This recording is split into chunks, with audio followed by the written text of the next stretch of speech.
Okay,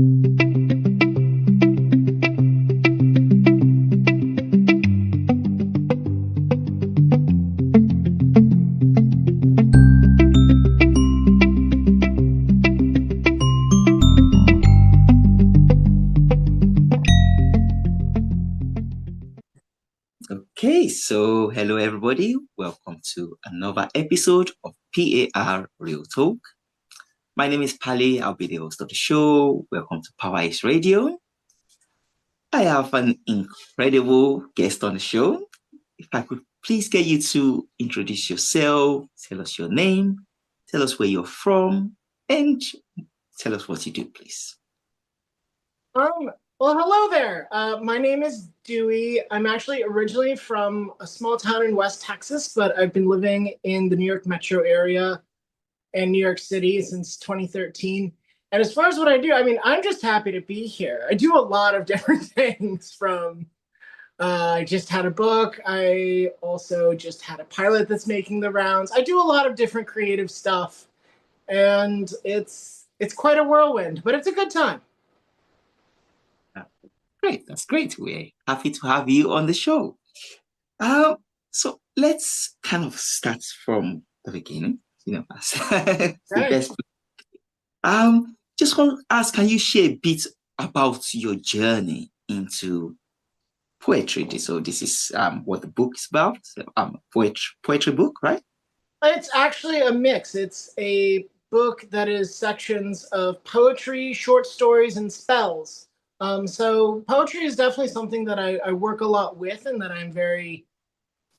I feel very connected to, but I do a lot of types of writing. I don't like to put things into one bag, but I mean, to go back, I used to absolutely hate writing because the way it's taught is very much, your paper must be like this, and each paragraph must be like this with this. It was just so many like different boxes to check.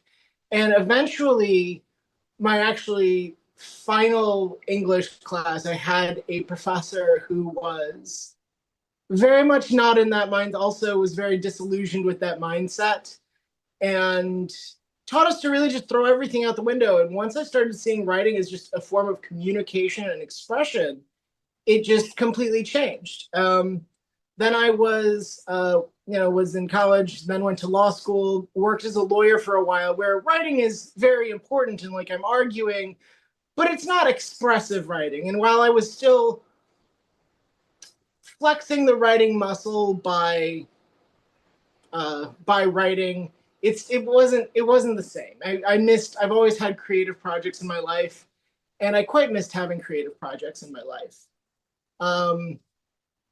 That all came to a head a few years ago where it just was the creative backup and the not being able to do things on kind of my own terms just got to be too much, which led to a break, which caused me to really have to rethink a lot of things in my life.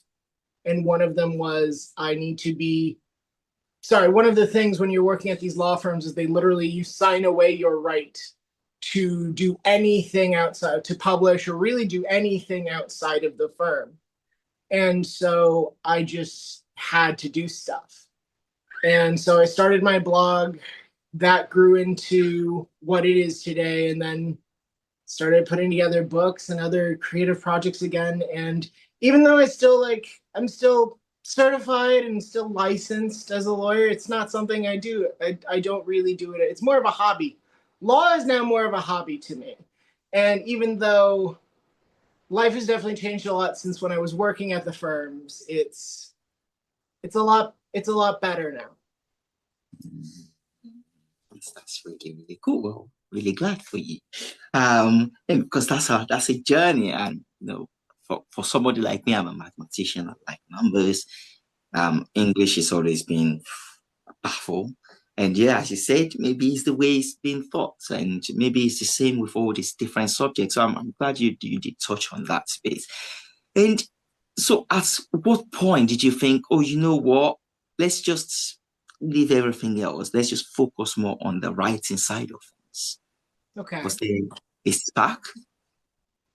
Spark. I mean, I've really always been doing creative things as pretty much as far back as I can remember.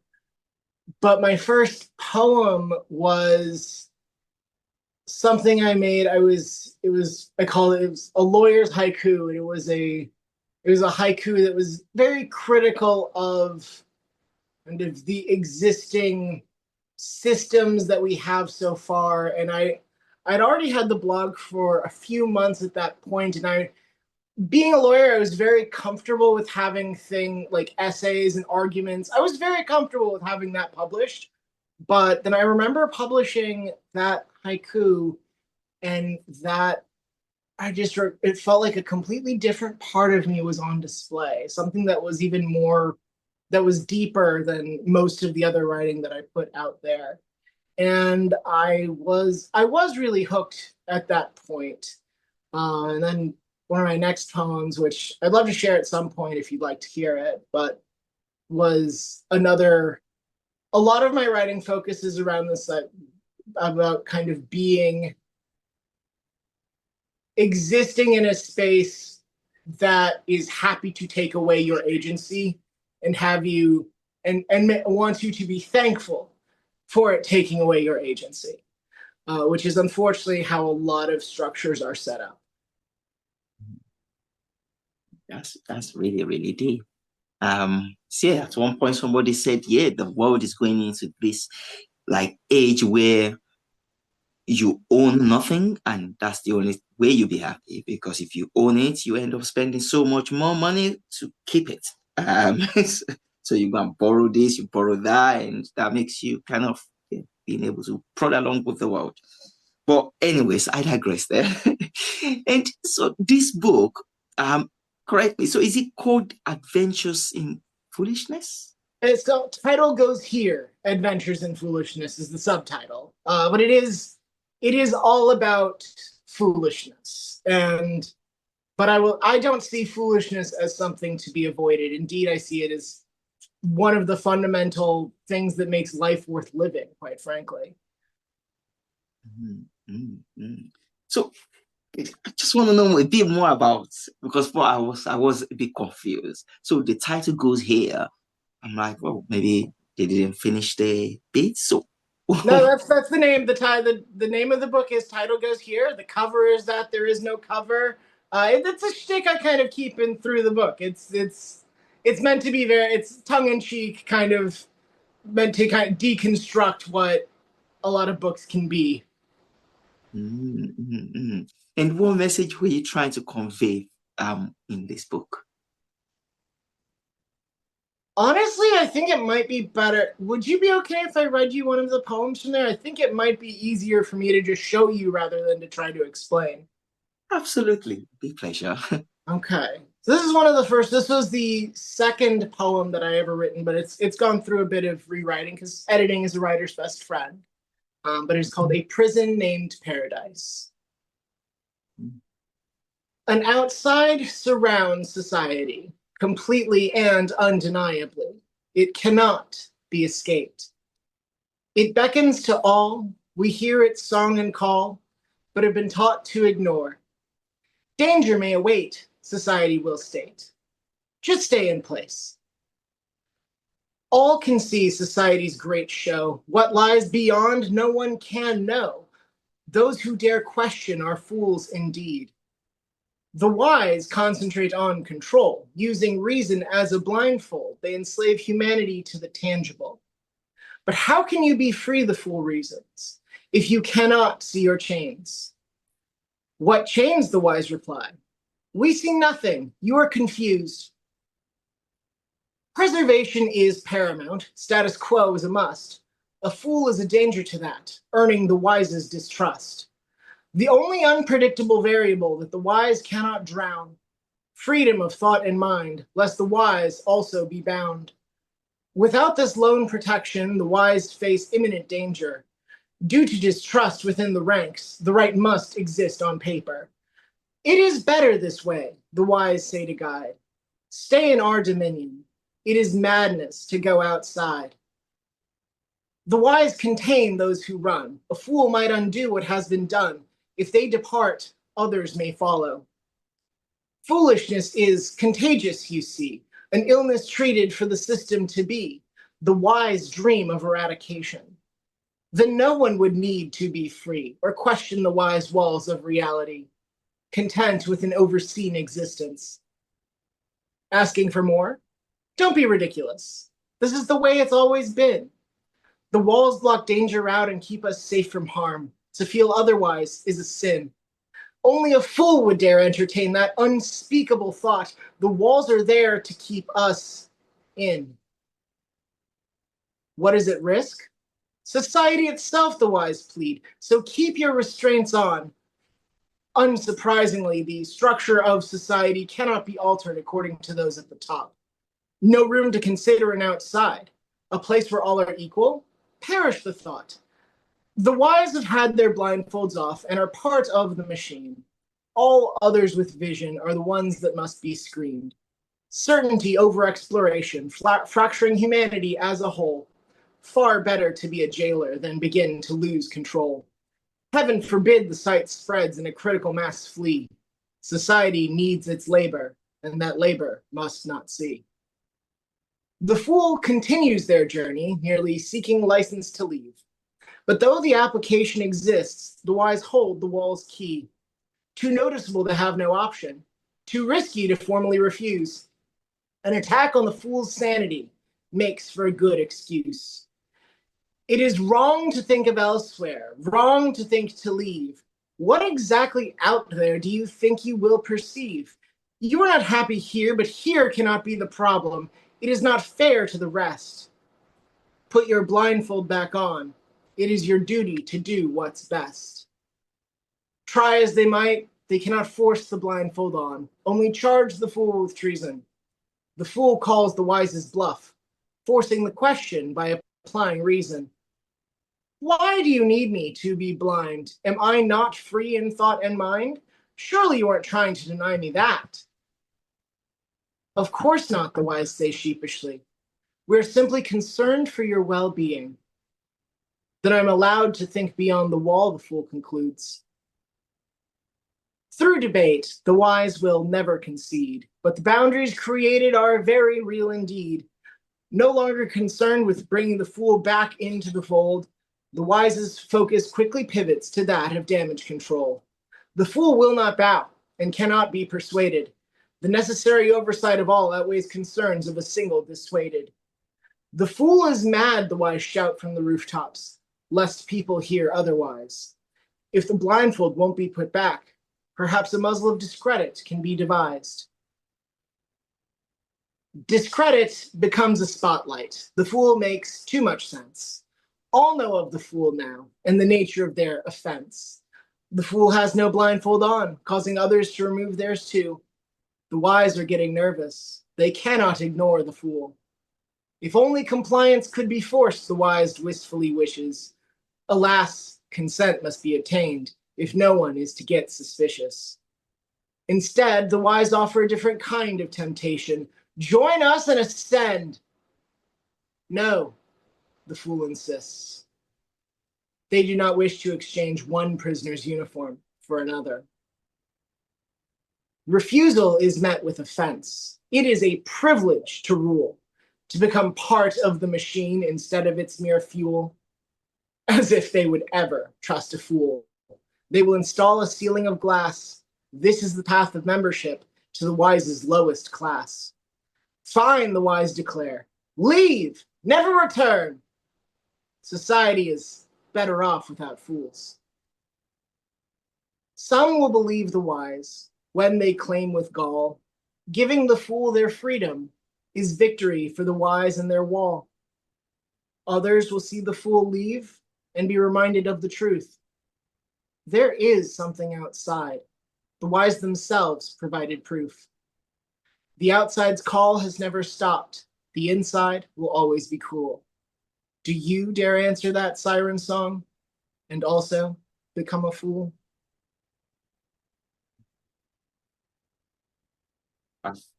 Well, I'm speechless. That's really incredible. Yeah, yeah, that left me. literally But speechless. that is when I'm talking about like a book about foolishness, that is the type of foolishness I'm trying to get to. It's not even, when you think of foolishness, you're like, oh yeah, that person is foolish. Like, it's a bad thing. But this is actually bringing foolishness into a new light that, the world does need foolishness. We're all wise, then, maybe the direction won't be quite clear. I really, really like that. That's incredible. Thank you for sharing that. Thank you for listening. And how do you draw inspirations, or where do you draw inspirations from to write such beautiful? It's almost like a compulsion. I don't know quite where it comes from. I I think it may just be from the way that I am. I don't I don't really know where it comes from. It just comes I feel compelled to go along. Mm, mm, mm. No, that's really, really cool. And are there any particular themes or messages that you always aim to include in your work? The theme of foolishness is pretty central to basically almost everything I've written, and that carries through. I mean, not every poem in here. Like to take the book for example. Yeah, I think I have a copy. Yeah.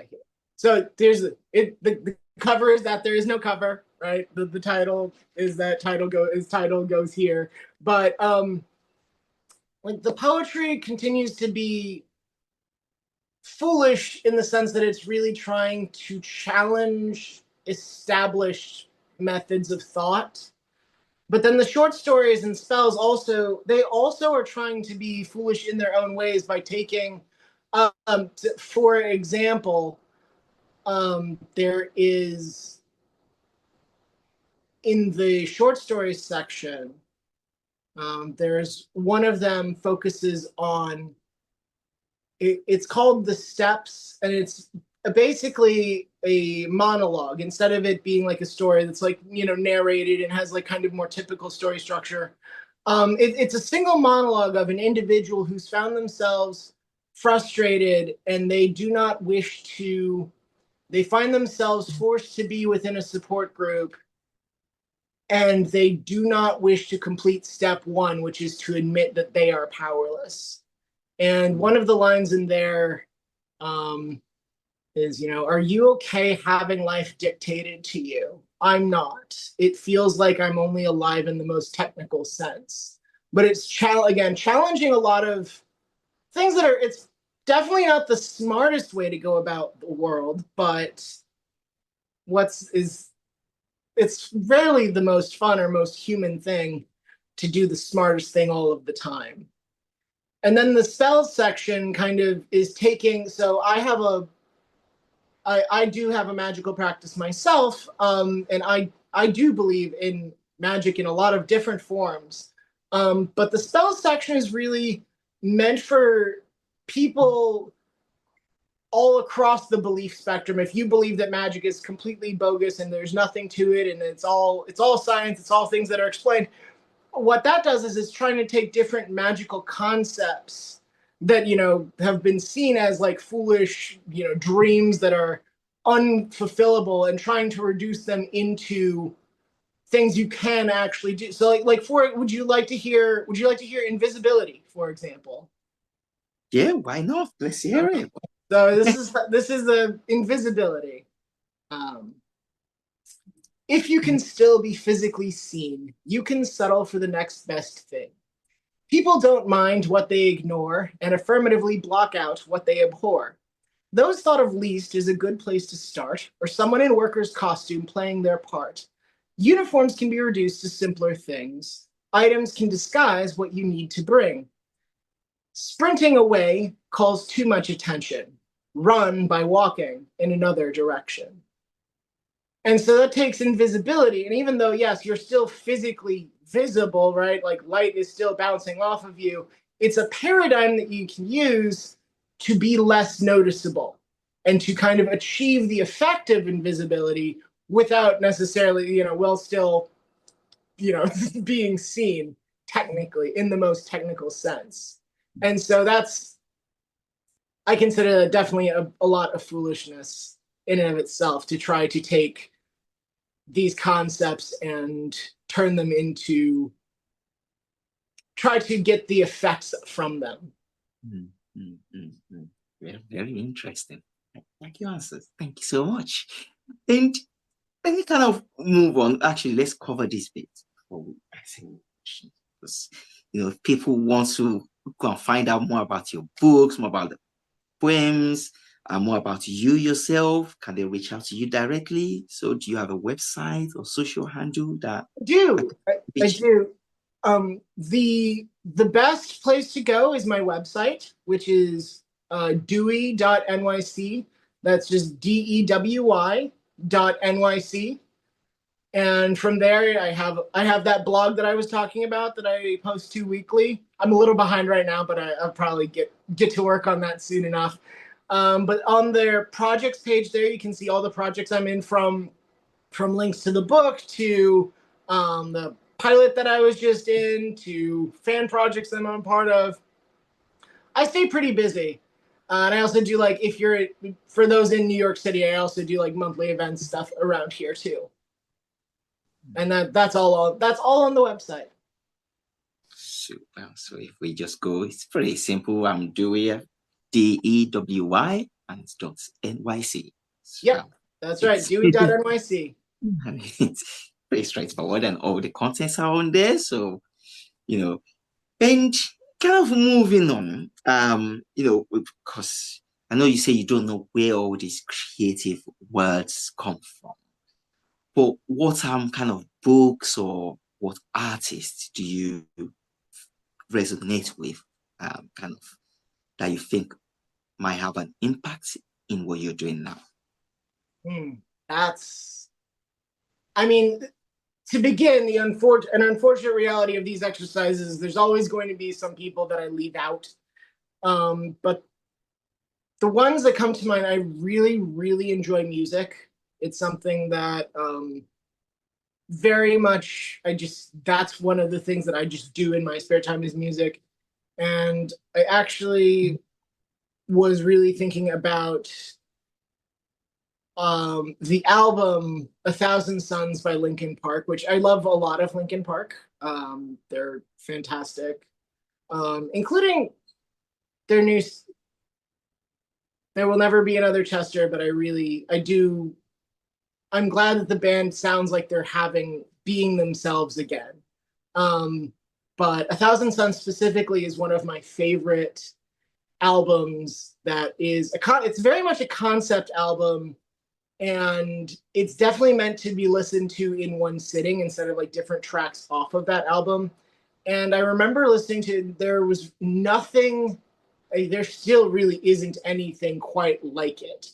And I remember resonating with how different it was to everything else that was out there. I also enjoy, as far as like writing, some of my favorite books that I've been reading lately, I've been rereading Hitchhiker's Guide to the Galaxy and all of the sequels there, which is what's the phrase? The universe is too crazy a place for us to take it seriously. It's definitely an absurdist and I would argue foolish lens to see the world and society through. And those are the two that really come to mind as definitely having influence. But I really also I enjoy a lot of religious work, from the stuff that's very well accepted to the things that are on the fringe, just partially because there's a degree of sincerity that you see in that kind of writing that is, quite frankly, very rare outside of it. And so I that's something I really enjoy diving into, is our religious texts that are definitely not supposed to be seen as fiction, but are still written works that, because a human was writing them down, there is still a touch of humanity in there. And those are fascinating to me. I really, really appreciate those. It's nice. Great, it's great. And I kind of want to pick up from something obviously you've mentioned before. Um, you write a post a week, it's a reading to it. So do you follow a specific structure writing out routine? And yeah, to because it's a lot of work, something every single week. And if you do get writer's block, how do you just get on with it? I forced myself to write something. There was even if I'm absolutely exhausted, I will force myself to put pen to paper in some way. I try to do like larger essays and other things that those are the ones that I really enjoy writing. Um, like I did one that was trying to take and apply molar concentration to holy water to try to quantify holiness, and it was the whole. It was like that was a post that I had a lot of fun writing, but it does take a lot of time. So if I'm in a part of the week where I'm just absolutely exhausted, not feeling anything, I will try to take and pinpoint where that exhaustion is coming from and try to really grapple with that feeling that I'm getting and try to use that as the inspiration for what I'm writing so that I have something. it there are definitely posts that I like better than others, but I'm glad that I have something for. I would rather have something that week that I have, that I'm glad that I actually got something out versus not doing anything.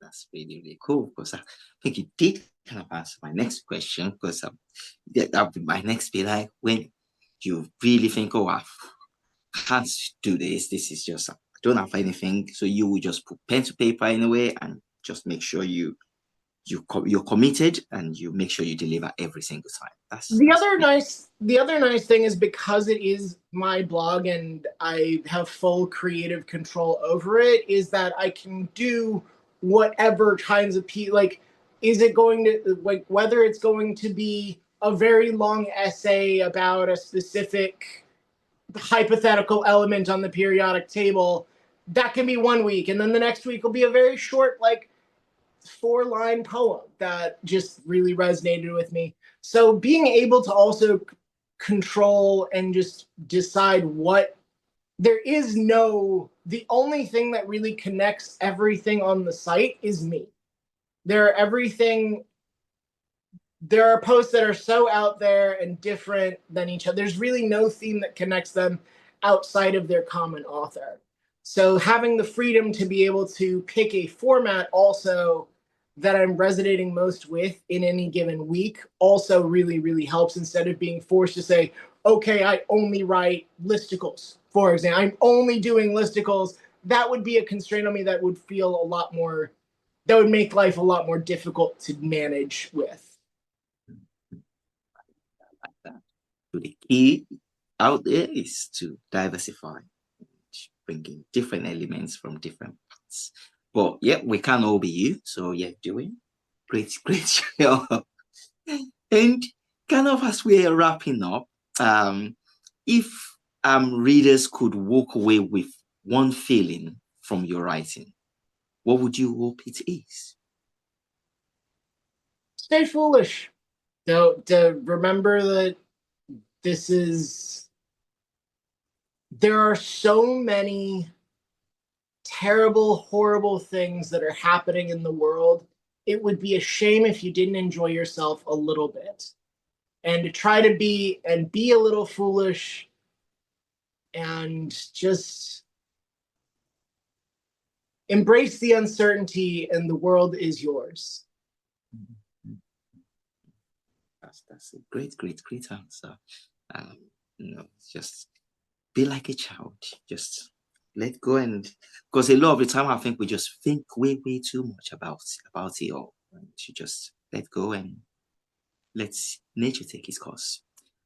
But yeah, well, I'd just like to say thank you so, so, so much for coming on the show. It's been incredible.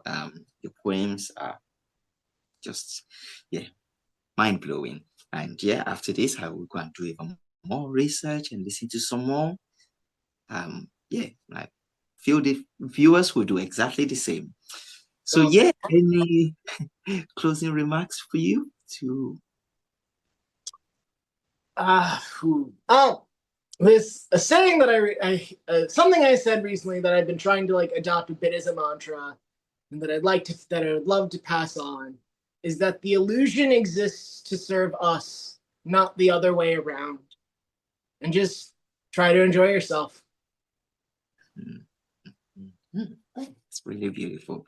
Well, thank you so much, Dewy, for Thank coming you. on the show. It has been a pleasure being here.